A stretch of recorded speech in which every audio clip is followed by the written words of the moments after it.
Hello, ഇന്ന് ഞാൻ ചെയ്യുന്ന വയർ ക്രാഫ്റ്റാണ്. അപ്പം അത് വെച്ചിട്ട് നമുക്ക് കുട്ടി ബൊക്കേസ് ഉണ്ടാക്കാം. അപ്പോൾ ആദ്യമേ തന്നെ പേന എടുത്തിട്ട് ഞാൻ 5 വട്ടം ഇതുപോലെ കമ്പി ഒന്ന് ചുറ്റി കൊടുക്കുന്നുണ്ട്. അപ്പോൾ 5 വട്ടം നമ്മൾ ചുറ്റുന്ന 5 ഇതളുകളായിട്ട് നമുക്ക് കിട്ടും. എന്നിട്ട് നമുക്ക് ആ പെറ്റൽസൊക്കെ ഒന്ന് ടൈറ്റ് ആക്കാനായിട്ടാണ് ഇതുപോലെ ഈ കമ്പി അകത്തൂടെ ഒന്ന് ചുറ്റി കൊടുക്കുന്നത്. അപ്പോൾ 2 സൈഡിൽ നിന്ന് ചുറ്റിയെടുക്കണം. എന്നിട്ട് നമുക്ക് ഓരോ പെറ്റൽസ് ഇതുപോലെ സെപ്പറേറ്റ് ചെയ്ത് വെക്കാം.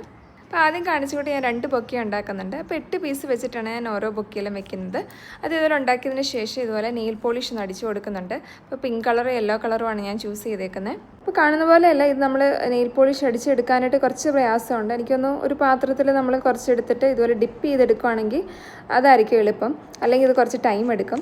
എന്നിട്ട് ഇതുപോലെ ബൊക്കെ ഷീറ്റ്സ് എൻ്റെ കയ്യിൽ കുറച്ച് ഇരിപ്പുണ്ടായിരുന്നു. അപ്പോൾ അത് വെച്ചിട്ട് ഒരെണ്ണം ഞാൻ ഇതുപോലെ ഒന്ന് ആക്കിയെടുത്തു. എന്നിട്ട് അടുത്ത് ഞാൻ ചെയ്യുന്നത് ടിഷ്യൂ പേപ്പർ വെച്ചിട്ടാണ്. അപ്പോൾ അത് ഇതുപോലെ സെറ്റാക്കിയിട്ടുണ്ട്. അപ്പോൾ നിങ്ങൾക്ക് ഇതിനകത്ത് ഏതാണ് ഇഷ്ടപ്പെട്ടത്? യെല്ലോ കളറാണോ അതോ പിങ്ക് കളറാണോ? അപ്പോൾ നിങ്ങൾ കമൻസിൽ പറയുക, ലൈക്ക് ചെയ്യുക, സബ്സ്ക്രൈബ് ചെയ്യുക. നെക്സ്റ്റ് വീഡിയോയിൽ കാണാം. Okay, by.